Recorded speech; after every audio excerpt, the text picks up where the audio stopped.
குளு குளுன்னு காத்து வீசுது. உங்கள் சத்யாவில் குளு குளு ஏசி ஆஃபர். சத்யா.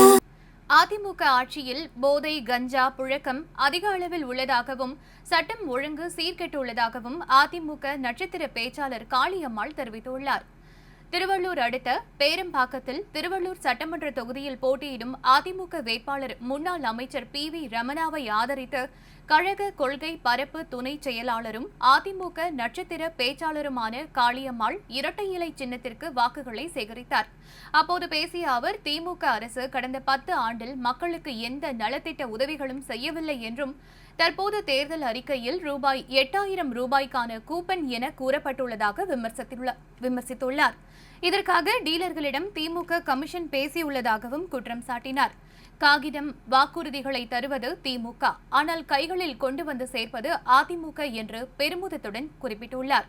திமுக ஆட்சியில் போதை கஞ்சா பழக்கம் அதிக அளவில் உள்ளதாகவும் சட்டம் ஒழுங்கு சீர்கெட்டுள்ளதாகவும் குற்றம் சாட்டினார். ஆனால் எடப்பாடியார் ஆட்சியில் மக்களுக்கு எண்ணற்ற நலத்திட்ட உதவிகளை வாரி வழங்கியுள்ளதாகவும் நடைபெறவுள்ள சட்டமன்ற தேர்தலில் மக்களின் அமோக ஆதரவுடன் மீண்டும் முதலமைச்சராக எடப்பாடி பழனிசாமி அமருவார் என்றும் கூறினார்.